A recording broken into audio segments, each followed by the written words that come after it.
Alahady 2 oktobra taona 2020 mipanjina aloha hevitra vaovao isika tao amin'ny sany FJKM manao hoe aoriano ao amin'ny tompo ny fianakaviana. Izao fanompoam-pivavahana izao dia karakarain'ny foibe FJKM amin'ny alalan'ny departementan'ny fiangonana iarahana amin'ny mpitandrina sy ny FJKM Soamasandro fiavozana synodam-paritany Antananarivo Andrefana. Ho an'izay malala an'Andriamanitra sady voantso ny masina ho aminareo any fahasoavana sy ny fiadanana avy amin'Andriamanitra raitsika sy Jesosy Kristy Tompo. Amen. Ho fiderana sy ho fisaoran'Andriamanitra aoko ho vonina am-pialatanantsika ny Salamo 8:20 ny andininy rehetra sy ny hira larina 7 ny andininy rehetra. Aoka hitsangana ny fiangonana.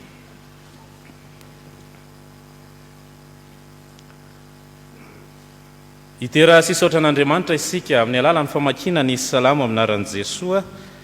Sambatra izay rehetra matahotra an'i Jehova dia izay mandeha amin'ny lalany. Fa ho anao tokoa ny asa ny tananao, sambatra sady ambinina ianao. Ny vadinao dia tahaka ny voaloboka mahavokatra ao anatin'ny tranonao. Ny zanakao dia tahaka ny zanak'oliva manodidina ny latabatrao. Indro fa toy izany no hitahiana izay lehilahy matahotra an'i Jehova. Hitahianao avy ao zionany Jehova, ary ho faly ahita ny fahasoavan'i Jerosalema ane ianao amin'ny andro rehetra iainanao. Eny, ahita ny zafinao ane ianao, fiadanana aneo amin'ny Israely. Amen.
Ivavaka isika. Ry Tompo Andriamanitra eo misaotra anao izahay, fa noho ny fahasoavanao sy ny famindramponao dia afaka namakivaky ny volana septambra lasa teo iny izahay, ka ankehitriny misantatra izao volana oktobra izao. Isaoranay ianao ny fitahiana rehetra narotsaka ao taminay tsiraray avy, indrindra ny amin'izay mbola ahafahanay miara-mombavaka eto an-tranonao, idera sy ankalazanao, ary ihany koa andray ny anjara tsara avy aminao dia ny teninao izany. Indrisy anefa mbola misy ny efitra natsanganay mampisaraka anay aminao dia ny fahotanay izany. Tsy nanorina ny mombanay rehetra, ny tokantranonay, ny fianakaviana tao aminao izahay. Mamelana ry Tompo mpamindra fo. Noho ny anaranao dia honono ny fahatezeranao aminay, ary diovy izahay ho afaka amin'ny tsy fahamarinana rehetra.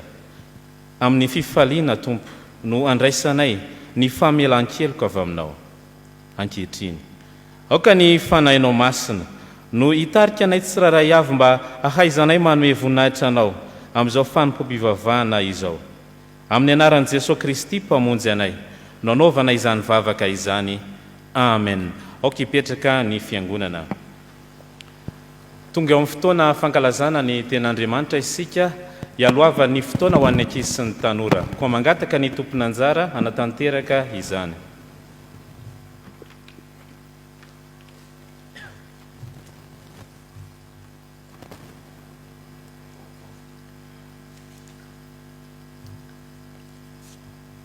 Anio Alahady 2 Oktobra 2020 izay hipanjinantsika aloha hevitra vaovao manao hoe aorenao amin'ny Tompo ny fianakaviana. Mbola ho ampitombona ao aminareo aneraka izy sy mpiandraikitra rehetra ny fiadanan'ny Tompo.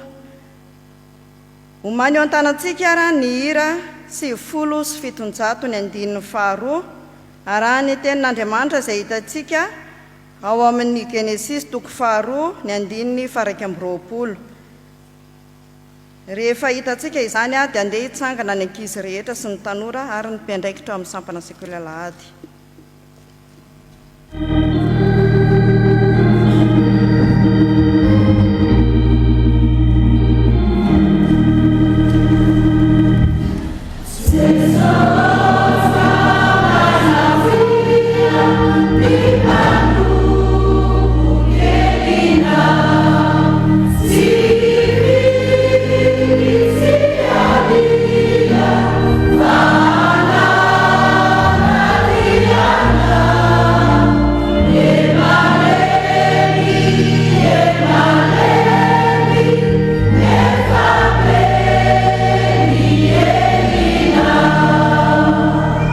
Vavaksika.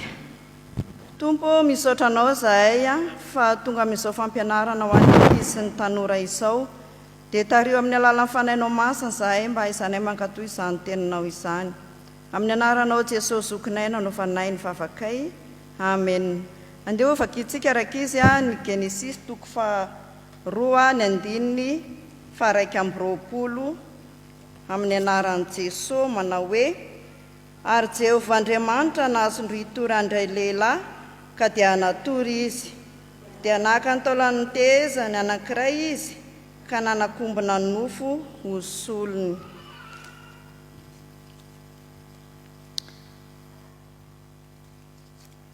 Resaka famoronana rakizy ny olona tamin'ny voalohany no resahana eto amin'izao tenin'Andriamanitra izao.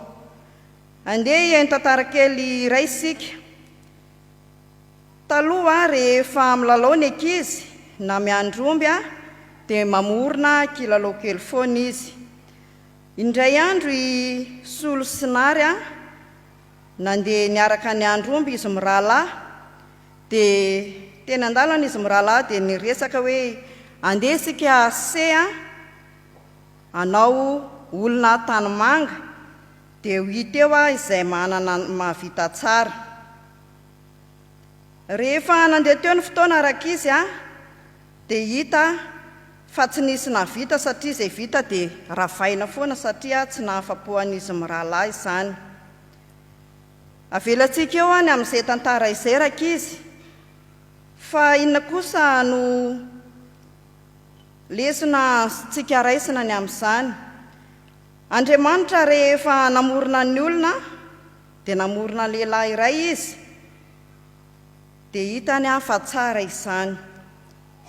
Ary hoy izy hoe tsy tsara raha irery raha lehilahy, dia namorona vady ho azy izy ary vehivavy izany. Ary tsy mba tanimanga ntsony no nanorenan'Andriamanitra izany vehivavy izany, fa ny taola tehezany raha lehilahy no nangalany dia nasiany nofo. Inona ary no lesona azo resahana amin'izany rakizy ho antsika ankizy tanora? Izany hoe ao anatin'izao fahantanorantsika izao zany a dia tsy tokony ho maimay, tsy tokony hanandrakandrana ny anambady a ny tanora fa Andriamanitra mihitsiny a no manolotra izay tena sahaza ho azy. Koa mba hananantsika tanora fianakaviana vanina dia aoreny tsara ao amin'ny tompo aloha ny fiainanao, fa rehefa tonga ny fotoana izay hanomezan'Andriamanitra izany a dia hanana fianakaviana tsara isika. Dia ho an'ny tompo ny voninahitra fa ho amintsika kosa izany tenin'Andriamanitra izany. Amen. Andihy mbola hiaraka hivavaka isika rakizy. Tompo, misaotra anao zahay a fa manomana izay vady sahaza ho an'ny olombelona tsirairay avy tokoa ianao, dia anisan'izany tokoa ny tanoranao. Dia ianao mihitsy no anorina izany tokantrano sambatra izany ho an'ny fianakaviana rehetra. Amin'ny anaranao Jesosy zokinay nanaovanay ny vavakay. Amen.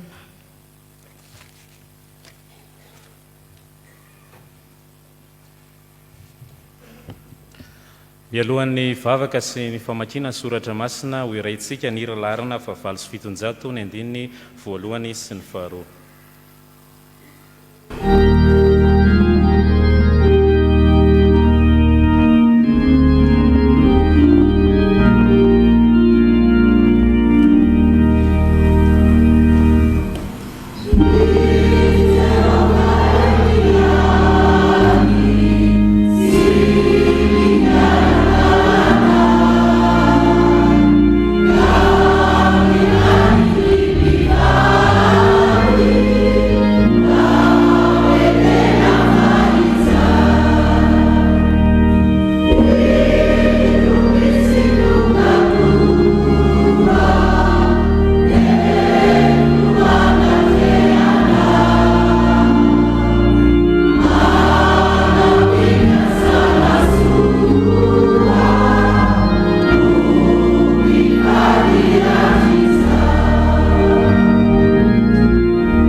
Tsika riavana ry Andriamanitra rainay eo, mbola faly misaotra anao izahay satria notominao ka tonga eto amin'izao tempolinao masina izao hidera sy hankalaza ary hanome voninahitra anao. Ankehitriny dia tonga ny fotoana izay hamakiana ny teninao. Mangataka ilay fanainao masina izahay mba hitoetra ao anatin'ireto mpanomponao izay hamaky ny teny, mba tsy ho hisy diso izay rehetra teny hovakiana. Ao ihany koa ny mpanomponao izay hitondra ny hafatra avy aminao, dia ilay fanainao masina ihany koa ny toetra ao anatiny mba hahafahany manambara ny hafatra avy aminao. Ao ihany koa tompo malala izahay mpanomponao izay hihaino ny hafatra avy aminao, dia ilay fanainao masina hatrany hitoetra ao anatinay tsiraray avy, hahafahanay mandray sy mankatoa izay rehetra hafatra avy aminao. Dia izany vavaka izany ataonay amin'ny anaran'i Jesosy Kristy irery ihany. Amen.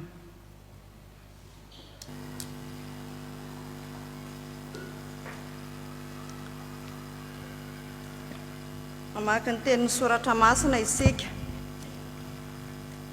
Izany dia hitantsika eo amin'ny Genesis toko faharoa. Genesis toko faharoa ny andininy 7 ka hatramin'ny 20. Genesis toko faharoa andininy 7 ka hatramin'ny 20. hovakiana amin'ny anaran'i Jesosy. Ary Jehovah Andriamanitra nanao hoe tsy tsara raha irery raha lehilahy, dia anaovako vady sahaza ho azy izy. Ary tany no namorona an'i Jehovah Andriamanitra amin'ny bibidia rehetra sy ny voromanidina rehetra, dia nentiny tany amin'ireo lehilahy ireny ahitan'izay hanononany azy avy. Ary izay rehetra nanononandra-lehilahy ny zava-mananaina rehetra, dia izany no anarany. Dia nomendra lehilahy anarana ny biby fiompy rehetra sy ny voromanidina mbany ny bibidia rehetra, nefa tsy hita izay vady sahaza ho andra-lehilahy. Ary Jehovah Andriamanitra nasondritory andra-lehilahy, ka dia natory izy, dia nahaka ny taolana tehezany anankiray izy, ka nanakombona ny nofo solony. Ary ny taolana tehezany izay nalain'i Jehovah Andriamanitra tamin-dra-lehilahy dia nataony vehivavy, ka nentiny tany amin-dra-lehilahy. Ary hoy ra-lehilahy, ankehitriny dia taolana avy amin'ny talako sy nofo avy amin'ny nofoko ity atao hoe vehivavy, satria lehilahy no nanalana azy.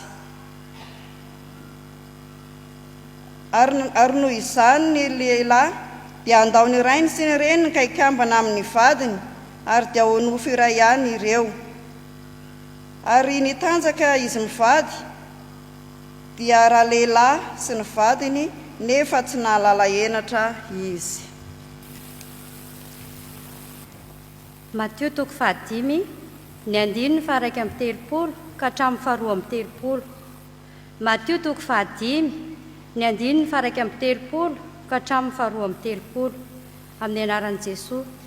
Ary voalaza hoe nazovo no misaotra ny vadiny, dia aoka izy hanome andray vehivavy taratasy fisaoram-bady. Fa izao kosa milaza aminareo hoe izay rehetra misaotra ny vadiny afa-tsy noho ny fijangajangana ihany, dia mampijangajanga azy. Ary nazovo no manambady izay voasaotra, dia mijangajanga. Efesianina 5:5. Efesianina 5:5 raisina amin'ny 2:20. Hovakiko amin'ny anaran'ny Tompo. Ianareo vehivavy, manekeny vadinareo tahaka ny anekena ny Tompo. Fa ny lahy noho ny vavy dia tahaka ny Kristy koa ny lohan'ny fiangonana, ary izy io no mpamonjy ny tena. Fa tahaka ny aneken'ny fiangonana any Kristy no aneken'ny vavy ny lahy koa amin'ny zavatra rehetra. Ianareo lehilahy, tiava ny vadinareo, dia tahaka ny tiavan'ny Kristy any fiangonana, ka nanolorany ny tenany hamonjy azy, mba hamasina azy amin'ny hanadiovany azy amin'ny rano fanasana amin'ny teny, mba ho raisiny ho amin'ny tenany izany ho fiangonana malaza, tsy misy pentimentina na fiketronana na izay toy izany, fa mba ho masina sady tsy misy tsiny izy. Dia tahaka izany koa ny lehilahy tokony ho tiany vadiny tahaka ny tenany ihany. Izay tiany vadiny dia tiany tenany, fa tsy mba nisy olona tsy tiany nofony, fa mamelona sy mitaiza azy. Dia tahaka ny Kristy amin'ny fiangonana, fa momba ny tenany isika. Ary noho izany ny lehilahy dia andao ny rainy sy ny reniny, ka iray amin'ny vadiny, ary dia ho nofo iray ihany izy roa. Zava-miafina lehibe izany, fa milaza amin'ny Kristy sy fiangonana aho, na dia izany azy samia tiany vadiny tahaka ny tenany ianareo lehilahy rehetra, ary aoka kosa ny vavy anaja ny lahy. Amen. Ray masino, manamasinana eo fahamarinana, mikelina ho fahamarinana. Amen.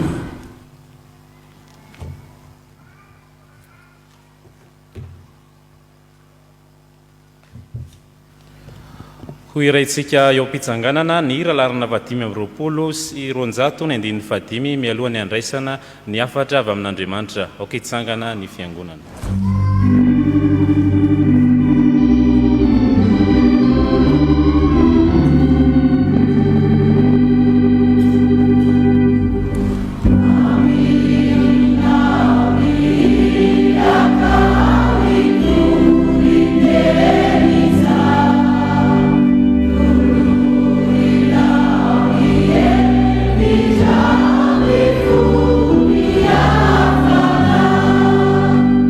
So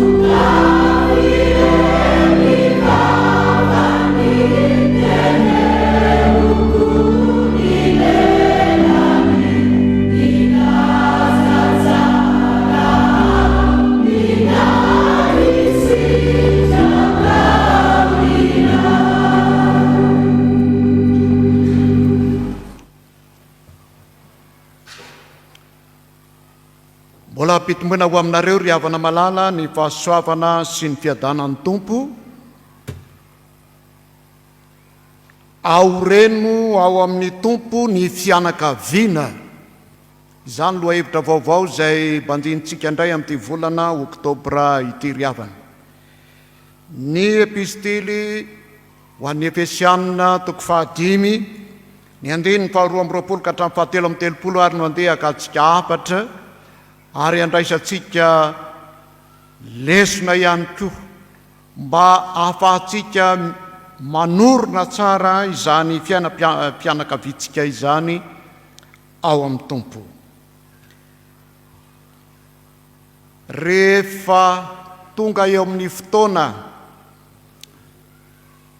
hanambadiana ity lehilahy anankiray, dia izao ny vavaka nataony hoe omeo vehivavy endry aho hanorenako firenena vanona. Izany hoe ny fananantsika firenena vanona ry havana dia miainga hatrany amin'ny fiainam-pianakaviana, hatrany amin'ny fiaina-tokantrano, ary dia izany indrindra no tsaroana rehefa mandinika an'izao hoe aoreno ao amin'ny tompo ny fiaina mpianakaviana. Sarobidy loatra tokoa mantsy ny fiainantsika zanak'olombelona ny taranaka amin'ny fandimby eo anivon'ny fananantsika n'izany fianakaviana izany. Ary indrindra ho antsika izay atao hoe fianakaviana malagasy na fianakaviana kristianina izany, rehefa jerena tokoa mantsy ny zava-misy ankehitriny amin'izao vaninandro iainantsika izao, dia marobe ny olana mitranga eo amin'ny fiainam-pianakaviana.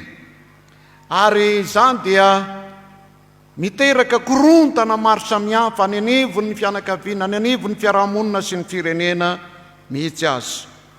Marary ny fifandraisana eo amin'ny mpivady, manahirana ny fifampiresahana eo amin'ny ray aman-dreny sy ny zanaka, rotodrotoky ny adilova ny fiainan'ny mpiray tam-po, ary dia mikorontana tanteraka ny fiainam-pianakaviana ao anatin'izany rehetrarehetra izany.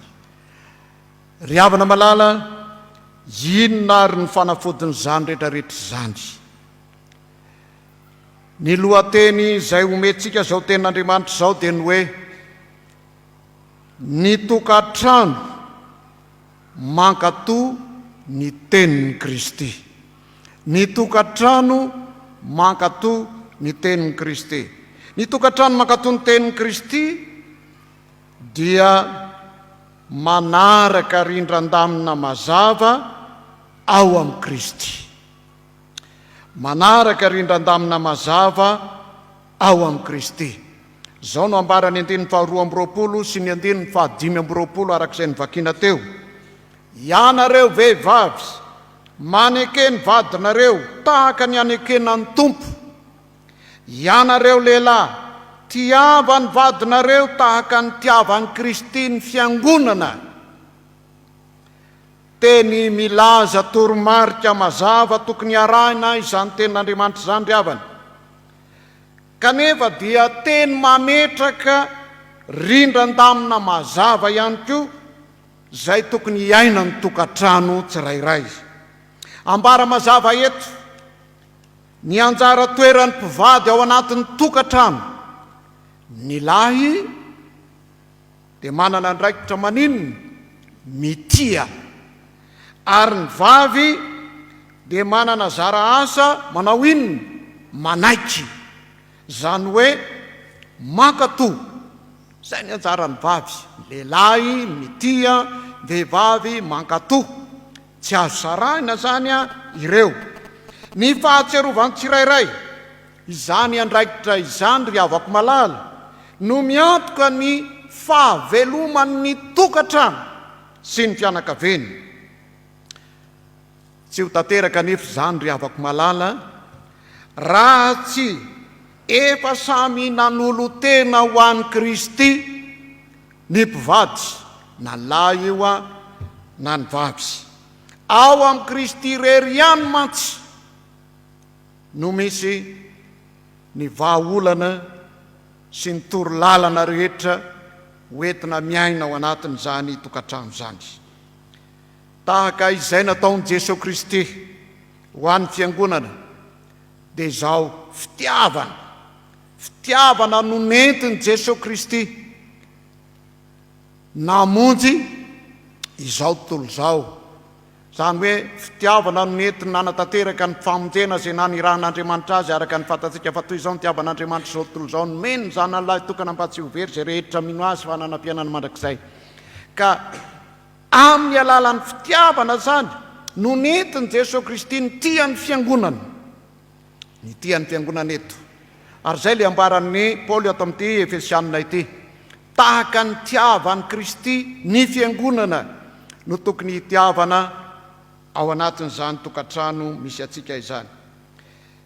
Ny fanekena ny iray izay midika fankatoavana no miantoka ny filaminana ao amin'ny tokantrano, satria ny fankatoavana iainana dia mahatonga fandeferana, mahatonga fanajana, mahatonga fanekena hanaraka ny lamina izay apetraka ao anatin'ireny fiainana ao amin'ny tokantrano ireny.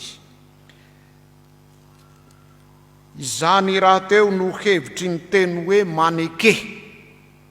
Ny teny hoe maneke eto dia izao ankatoavy, aza asiana fepetra. Rehefa rahina tsara io lamina izay voasoratra ao amin'ny soratra masina sy napetraka ao anatin'ny tenin'Andriamanitra io, dia voasoroka ny olana zay matetika ahitantsika ny teny mahazatra hoe mienja ny roa ny tady. Rehefa mienja ny roa ny tady ao amin'ny mpivady ao amin'ny tokantrano ao dia ho raharaha izy zay. Fa saingy izao, rehefa samy manatanteraka ny anjara voalaza teo ny tsirairay, dia izao tsy ho tonga amin'ny fahatapahana izany tady miendra izany, fa ho tonga amin'ny fifandeferana, ho tonga amin'ny fifamelana, ho tonga amin'ny fifanajana samihafa izany. Hatrany am-piantohana ry avako malala, hatrany am-piantohana araka ny Genesis toko 2 izay nivakiana teo, izay nanorenan'Andriamanitra ny fanambadiana, dia nataon'Andriamanitra ho zava-dehibe ny nametraka rindran-damina eo amin'ny tokantrano, eo amin'ny fiainam-panambadiana. Jereo aneny 4:20. Ary ny olona, fa tsy ny lehilahy ihany, dia handao ny rainy sy ny reniny ka hikambana amin'ny vadiny, ary dia ho nofo iray ihany izy ireo. Izany dia efa fandaminana sahady, fandrindrana sahady ny fifandraisana eo amin'izany fiaina tokantrano sy fiaina ny ankohonana izany. Mpivady mandao ny ray aman-dreniny, raha dika amin'ny teny mazava be dia ny hoe mandao ny fiainam-pahazazana ny ankinan-doha atao amin'ny ray aman-dreny tao, mandao ny fiainam-pahazazana tsy nandray andraikitra fa dia niankina tamin'izay nataony ray aman-dreny fotsiny. Zany no ambara eto ry havana malala, mandao lay fahazazana zay variana amin'ny lalao. Zany hoe eto zany dia rehefa tonga ny amin'izany sehatry ny tokantrano zany dia atao velomany kilalao, tsy hoe mbola lasa indray le zanaka mbola variana amin'ilay lalao, fa tena tonga eo amin'ny atao hoe fandraisana andraikitra hitondrana an'izany fiaina tokantrano zany. Ary zany dia anisan'ny lamina izay nataon'Andriamanitra ho amin'izany araka ny Genesis toko 2 teo. Ny fanarahana ireny lamina sy fandaminana ireny ry havana no tena endriky ny fankatoavana an Jesosy Kristy izay tompony teny eto, ary izany dia natao ho an'ny tsirairay avy, na ho an'ny lahy na ho an'ny vavy. Ny olana matetika ry havako malala rehefa miresaka nyzany lamina napetraka andriamanitra hoe handao ny ray aman-dreny, atao ny fiainam-pahazazana, andao zay rehetra ny ankinana tamin'nyray aman-dreny. Indraindray ny olana mitranga dia zao, ary zay no mahazava-dehibe eo amin'ny fanorena tokantrano a, dia ny fahaizan'ny ray aman-dreny mitsodrano ny zanany. Andeha norina tokantrano vaovao any fa tsy dira ntsony zany, tsy tsabatsabany ntsony zany. Anjaran'ny mpivady ny mitondra ny fiainany ao fa ny anjaran'ny ray aman-dreny maninona ary faniny mivavaka ho azy ireny. Ary dia zany no tsy maintsy ampahatsivina eto satria efa nisy fandaminana nataon'Andriamanitra ao. Jesosy Kristy rery ihany ary no modely arahantsika amin'izany fametrahana lamina ary lamina avy amin'Andriamanitra izany. Satria Jesosy ry havana dia zao nanaraka ny lamina napetraka-Andriamanitra izy rehefa nirahin'Andriamanitra hoe tamin'izao tontolo izao. Nanatanteraka ny sitrapon'Andriamanitra hatramin'ny farany izy. Zay le lamina nataon'Andriamanitra, manao ny sitrapon'Andriamanitra na dia hita fa sarotra sy manahirana azy. Ary dia zany koa no tokony ho arahantsika eo amin'ny fiaina ny tokantranontsika ka mahatonga antsika hoe ao reno ao amin'ny tompo ny fiainam-pianakaviana. Fa raha ny zava-misy dia zao, tia ny Satana ho potehana zany fiainam-pianakaviana zany, tia ny Satana ho rotodrotika zany fifandraisana ao anatin'ny fiainan'ny mpivady zany. Ary dia zay hoe rehefa tsy miorina ao amin'ny tompo dia ho simba zany fiainam-pianakaviana zany. Ny vaninandro ankehitriny ry havana malala dia ahitana ny rivotry ny fampianarana mamitaka maro samihafa any amin'ny fiarahamonina any. Misy fanontaniana zay ezahana valiana matetika ao anatin'izy ireny ny hoe mbola ilaina ve, araka ty ten'Andriamanitra ty, mbola ilaina ve fa tsy maintsy mankatony lahy ny vavy. Io mantsy ady hevitra be indraindray any amin'ny fiarahamonina tsy kristianina any. Efa mira lentany zao ny lahy sy ny vavy, efa mitovy zoany ny lahy sy ny vavy, fa maninona no mbola apetraka triany hoe ny lahy ny lohan'ny vavy. Mbola ilaina ve zany fankatoavan'ny vavy ny lahy zany? Tsy maintsy ny lahy ve ny lohany eo amin'ny tokantrano? Misy mametraka an'izany, misy mametraka an'izany ry afaka malala. Fa izao isika mpino zay efa nandray ny fampianaran'i Jesosy Kristy dia tsy manaiky ho voarebirebiny zany fampianarana mamitaka any amin'ny fiainan'izao tontolo izao izany. Fa ho atsika fiangonana réformé manokana moa ao anatin'izany tsika efitsikem ny atsika dia izay ambaran'ny soratra masina ihany, zay voalaza ao amin'ny tenin'Andriamanitra, zay lamina napetraka Andriamanitra araka ny soratra masina. Zany no hitondrantsika ny fiainatsika, ny fiainam-pianakaviantsika, ny fiaina-tokantranontsika, fa tsy reny karazana fampianarana etseroa ireny. Ry havana malala, arak'izany voalaza rany ary dia aoka hankatony tenin'ny Kristy ny tokantrano kristianina, ny tokantranontsika rehetra, ary hanaraka sy hankatony rindran-damina mazava apetrak'Andriamanitra ao amin'ny tenin'Andriamanitra. Ny tokantrano zay miorina eo ambony vato lampy ny tenin'Andriamanitra no haharitra sy ahita fiadanana. Fa ny afatra faharoa ry havana dia izao, ny tokantrano mankatony tenin'ny Kristy dia tokantrano modely ny fifandraisana amin'Andriamanitra, modely ny fifandraisana amin'Andriamanitra. Raha iverenantsika kely ilay voalaza ny 2:20 fa 10:20 teo ry havana dia izao ny hoe ianareo vehivavy manekeny vadinareo tahaka ny anekenan'ny tompo, ianareo lehilahy tiavany vadinareo tahaka ny tiavan'i Kristy ny fiangonana. Amin'ny ankapobeny dia ny modely mpifandraisan'i Kristy sy ny fiangonana no modely alainy tahaky ny lahy sy ny vavy ao anatin'ny fanambadiana kristianina, tahaka ny tiavan'i Kristy ny fiangonana. Zany koa ny modely zay rehefa miresaka n'izanytsika dia zao Kristy rehefa nanana zany fitiavana ny fiangonana zany dia tena nahafoy ny ainy mihitsy, nanao ny ainy tsy ho zavatra mba hanehony an'izany fitiavana ny fiangonana izany. Ary dia tahaka izany koa ny modely izay alaintsika tahaka ao anatin'izany fiaina tokantrano na fanambadiana misy atsika izany ry havana. Zao mantsy satria isika dia efa nandray fiainam-baovao avy amin'ny Tompo. Rehefa nanolo-tena ho azy dia lasa olom-baovao ao amin'ny Kristy, nandray fiainam-baovao ao amin'ny Kristy. Jesoa no modely zay entsika miaina any anivon'ny fianakaviana anitra.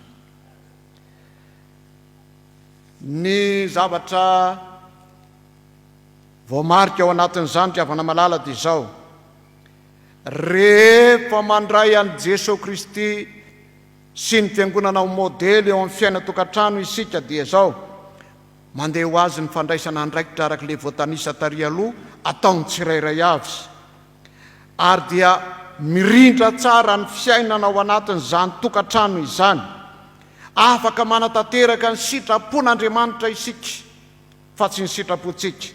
Ary dia amin'izay fotoan'izay dia ahitana fiombonana madio, fiombonana mifameno amin'ny mahampivady, zany no tazana any anatin'ny tokantrano any. Ny Salamo 7:20 zay novakiana tany am-piandohana teo ry havana dia mametraka ny hoe sambatra ny lehilahy zay matahotra ny Jehovah. Ny vadiny dia ho tahaka ny voaloboka mahavokatra ao anatin'ny trano, ny zanany dia ho tahaka ny zanako oliva mirihary eny ambany latabatra rehetra eny. Zany hoe rehefa adika zany reo dia ny hoe ho feno fitahiana, ho feno fiadanana ny fiainana zany matahotra an'Andriamanitra izany. Ka rehefa tena zay no mahamarina n'ilay voalaza n'ilay lehilahy hoe me vehivavy endry aho hanorenako firenena vanina, zany hoe ny fahendrena dia ny fahatahorana an'Andriamanitra. Ka rehefa samy feno fahatahorana an'Andriamanitra ny ray aman-dreny na ny lahy na ny vavy, dia ho feno fiadanana sy fitahiana ny ankohonany. Ry havana malala, izao tontolo izao dia matetika mila modely azony alay tahaka mba hiainany ao anatin'ireny tokantranony ireny. Isika fiangonana FJKM ry havana ao amin'ny fotodalana sy fitsipika FJKM ao dia nametraka andininy mazava tsara tahaka an'izao, manao hoe ny fanambadiana kristianina dia fitiavan'Andriamanitra iainana hita maso eo amin'ny fifanajana sy ny fifankatiavana. Ao anatin'ny andininy eo amin'ny fotodalana zany. Tahaka izany koa ny andininy manao hoe ny fanambadiana kristianina dia famantarana lehibe ny amin'ny firaisan'i Kristy sy ny fiangonana. Zany hoe rehefa misaintsaina ny amin'ilay fanambadiana zany ny kristianina dia mahatsiaro zany fifandraisan'i Kristy sy ny fiangonana zany ao anatin'izany fianambadiana zany. Ary izany no mahamarina ny hoe sady modely Jesosy Kristy eto, ary tokony ho raisitsika, kanefa isika koa dia tokony ho modely ho an'ny hafa ao anatin'izany fiainantsika ny fitiavan'Andriamanitra ao anatin'ny fiainam-panambadiana izany. Ny fiainantsika ny tenin'Andriamanitra irery ihany ary no mahatonga atsika ho toy izany ry havako malala. Tandremo ry havana malala fa maro na vondron'olona io na firenena io manana fomba zay everiny fa hiainana any anivon'ny tokantrano sy ny fianakaviana any. Maro izy ireny no mamboly modely izay heveriny fa izany no tsara sy mandroso amin'izao fotoana iainantsika izao. Ary indraindray dia mora makatahaka nyreny ny olona, ka indraindray na dia hita fa zavatra mifanohitra amin'ny soratra masina azy dia mora alainy tahaka. Reny karazana heverina fa izao indray ny fomba fiainana ao anatin'ny tokantrano, izao indray ny tokony atao, izao ny zavatra misy, indrindra moa ao anatin'izao teknôlôjia mihazakazaka be izao, sy mba tanteraka ao anatin'izany ny fiainam-pianakaviana. Fa izao ry havako malala, izay ambarany soratra masina irery ihany no loharano hanovozantsika ny finoana, hanorenantsika ny tokantrano, ny fianakaviana eo amboniny izany vatolampy ny tenin'Andriamanitra izany. Eto ary dia ataovy ho modely izay nataon'i Kristy tamin'ny fifandraisana, tamin'ny fitiavana, ny fiangonana. Kristy ny lohany hoy ny voalaza eto, izay naneho izany tena fitiavana marina izany. Ary ny fiangonana kosa dia manaiky, mankatoh, tsy misy fepetra izany Kristy lohan'ny fiangonana izany. Ny toro-marika Kristy, ny fampianarana ataon'i Kristy ao amin'ny soratra masina irery ihany no azontsika iainana mba hanorenantsika tsara ny fiainam-pianakaviantsika ka ahitantsika fifaliana sy fiadanana. Aorena ao amin'ny tompo ny tokantranontsika, aorena ao amin'ny tompo ny fianakaviantsika ry vahoaka malagasy, ry kristianina havany. Tsaro ve fa zavatra takian'Andriamanitra amintsika ny fahatanterahana mba hananantsika fiainan-tsambatra ary azahoantsika mandova ny lanitra, tsy miankina amin'ny ezaka, amin'ny herin'ny tenantsika, amin'ny traikefantsika, amin'izay fahaizantsika kory izany rehetrarehetra izany, fa Jesosy Kristy irery ihany lalana sy fahamarinana ary fiainana. Tsy misy makany amin'ny ray afa-tsy amin'ny alalany hoe ny voalaza ny tenin'Andriamanitra. Ry havana malala ao amin'ny tompo, ny fianakaviana, ny tokantrano izay mankatoy ny tenin'Andriamanitra dia modely, ataony hafa ho modely ary alainy sasany tahaka mihitsiny aza amin'ny fifandraisana amin'Andriamanitra.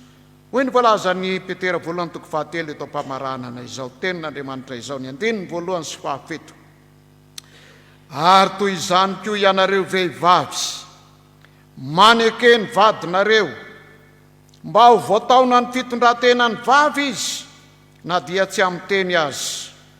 Ary toy izany koa ianareo lehilahy, miara mitoetra amin'ny araka ny marina, manaja ny vavy tahaka ny mety atao amin'ny fanaka malemilemy kokoa, sady mpiara-mandova ny fahasoavan'ny fiainana mba tsy ho voasakana ny fivavahanareo. Aoreno ao amin'ny tompony fianakaviana. Engane ny fianakaviantsika malagasy dia mba tena ho fianakaviana miorina tanteraka ao amin'Andriamanitra, ary rehefa izay ny tanteraka dia hiadana finaritra eto amin'ity noson-draza antsika ity isika. Dia enganezan'ny ten'Andriamanitra izany mba samy ho sainsaintsika indray ho an'Andriamanitra irery ny voninahitra. Amen.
aokivavaka isika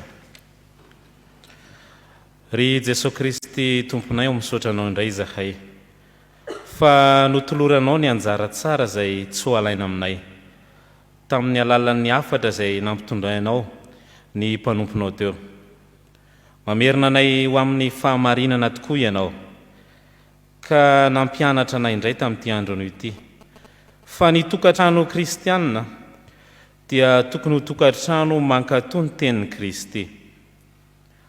Efa trany am-piandohana tamin'ny ariana izao tontolo izao mihitsy no efa nanorina izany fianakaviana tokantrano izany Andriamanitra tamin'ny alalan'ny Adama sy Eva. Ary sitraka ao indrindra ry Tompo Andriamanitray ny mbola iorenana izany tokantrano izany araka ny sitraponao tokoa. Ho tokantrano manaraka ny rindran-damina rehetra izay apetraka Kristy, ny tokantrano sy fianakaviana kristianina rehetra. Ho Kristy tokoa no lohibaiko izany tokantrano izany amin'ny zavatra rehetra mihitsy. Ho tokantrano modelon'ny fifandraisana amin'Andriamanitra ihany koa. Ka ny fianakaviana kristianina rehetra dia fianakaviana ahafahana mahita taratra ny fitiavan'i Kristy ny fiangonana. Ho fianakaviana izay ahafahana mahita taratra ny fitiavan'Andriamanitra amin'ny fomba hita maso sy azo tsapahitanana. Aoka ny fanahinao masina no hiasa hitaridalana sy hampianatra indrindra hampahatsiaro izany torolalina avy amin'ny teninao izany ry Andriamanitra rainay.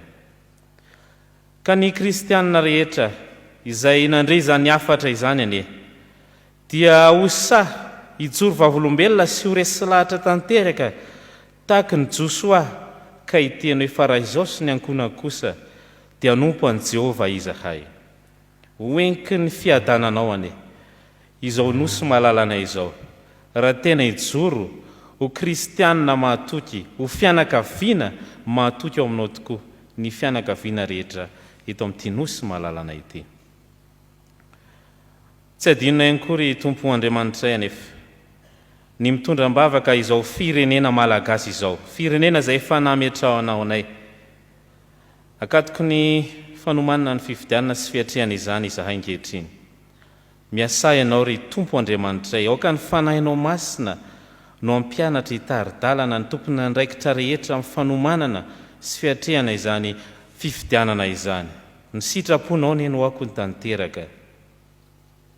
Etsy andaniny izany anefa dia tsy miafina aminao ihany koa. Ny fahasarotam-piainana, ny tsy fandriampahalemana maro samihafa izay tsy maintsy mbola iainana eto. Fantatray anefa ry Tompo Andriamanitray fa ny fiadananao dia afaka mandresy ny tsy fandriampahalemana satria fiadanana izay mitondra fandriampahalemana tokoa. Na dia sarotra aza ny fiainana, ny fiadanana avy aminao no afaka hanome fiadanam-po aty anatinay tsiraray avy. Ka na dia miamafy andro aman'alina aza ny vidim-piainana dia tsy atahotra izahay, tsy angorory fa hanana fiadanam-po tanteraka. Ka hikatsaka ny fanjakanao sy ny fahamarinanao. Ankehitriny ihany koa mitondra-bavaka ny fiangonana kristianina rehetra izay efa najoronao eto amin'ity nosy mahalalana ity izahay. Aoka tena hijoro fanasina sy fahazavana ny fiangonana rehetra.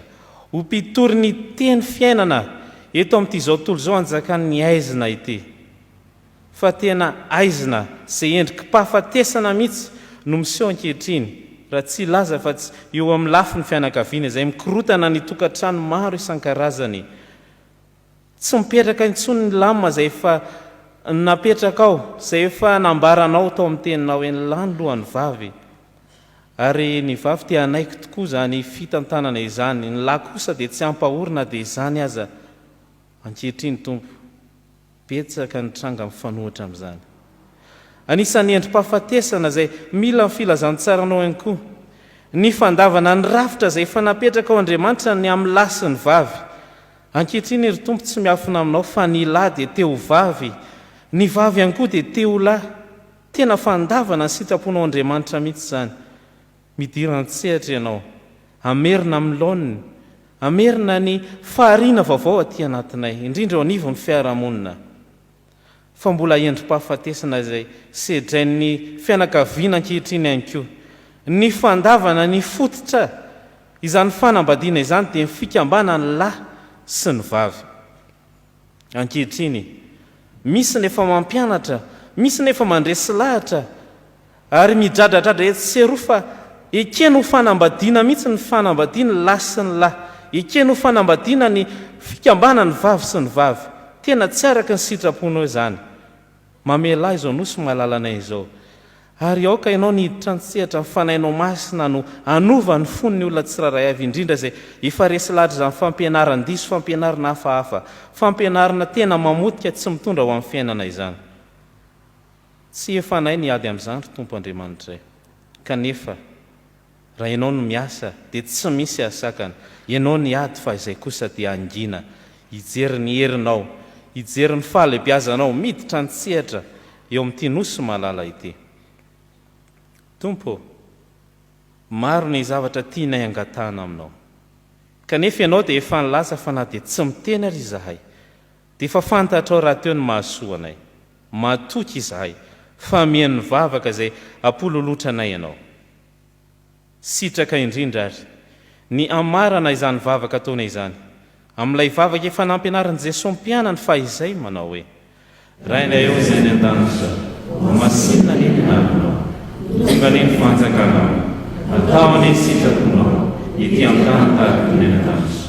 Eo anay ny mpianana sazy ao anay, ary mamelany elokay, tahaka namelanay izay meloka taminay, za mitondra anay amin'ny fakapanana, manafahany amin'ny ratsy, anao ny fanjakana sy lery, ary ny voninahitra mandrakizay.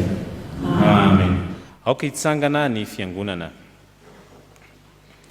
Aoka isika hiaraka anaiky sy hanambara ny fanekempinoana kristianina izay resantsika amin'ny fiangonana manerana izao tontolo izao, dia ny fanekempinoana apôstôlika na ny fanekempinoana larina voalohany manao hoe: mino an'Andriamanitra ray sy tompo hanao ny lanitra sy ny tany, ary mino an' Jesosy Kristy zanan'ilay tokana tomponsika, izay nitompon-tronona tamin'ny fanahy masina, nateraka Maria Virjiny, nijalona nanapaka Ponto Pilato, nompoana tamin'ny hazo fijaliana, marika nalevina, nidina tany amin'ny fiainantsika, nitsangana tamin'ny maty tamin'ny andro fahatelo, niakatra ao any an-danitra, niteraka kavanan'Andriamanitra ray sy tompo, avy any miaviny tsara velona sy ny maty. Mino ny fanahy masina ao, ny fiangonana masina manerana izao tontolo izao, ny fiangonan'ny olona masina, ny famelan-keloka, ny fitsanganany tena maty, ary ny fiainana mandrakizay. Amen. Aoka hipetraka ny fiangonana. Anavao ny fanoloran-tenantsika amin'ny alalan'ny rakitra isika izao, ny hira larina fa 5:300 no iraintsika mandritra izany.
Siasa mandalo kita di mana sampai.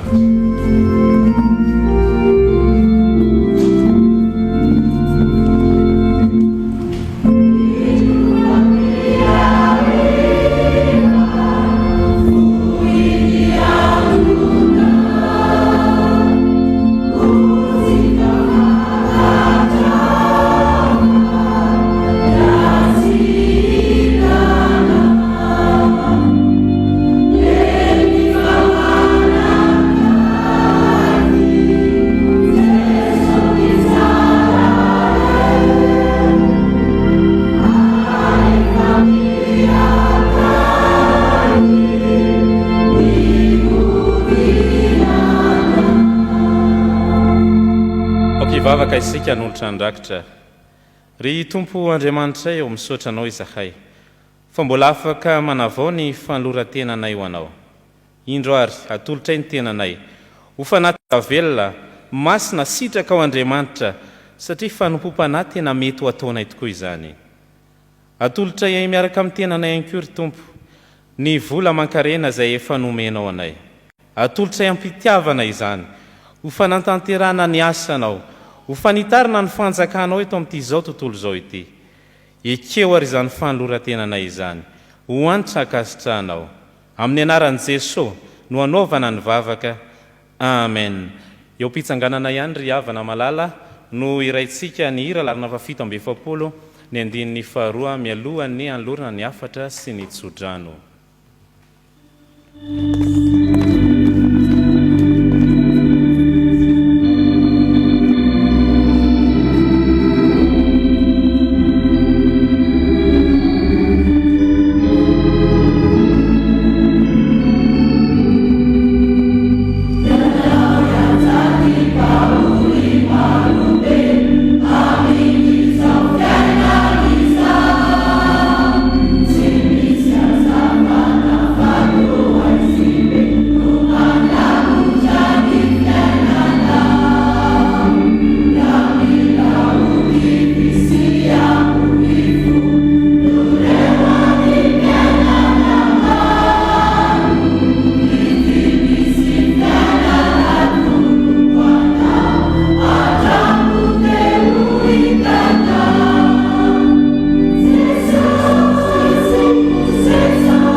Zao no afatra avy amin'ny tenin'Andriamanitra ry avako malala ho antsika.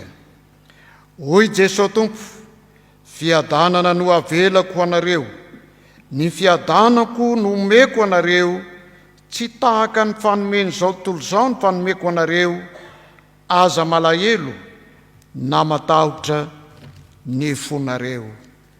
Ho tanteraka aminareo ny tsodrano zay atolotra sy tononona amin'ny anaran'i Jesosy Kristy.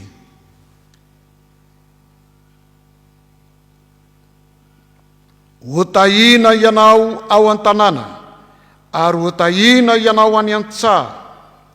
Ho tahina ny ateraky ny kibonao sy ny vokatry ny taninao ary ny ateraky ny biby fiompinao, dia ny ateraky ny ombinao sy ny ateraky ny ondry amanosinao.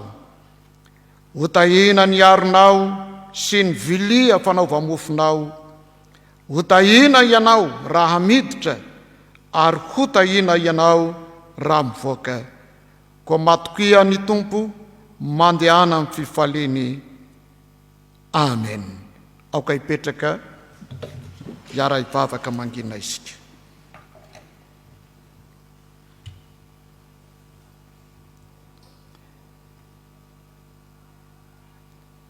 Zay rehetra no tanterahina Tompo dia ataonay voninahitry ny anaranao rery ihany, amin'ny anaran'ny Iray sy ny Zanaka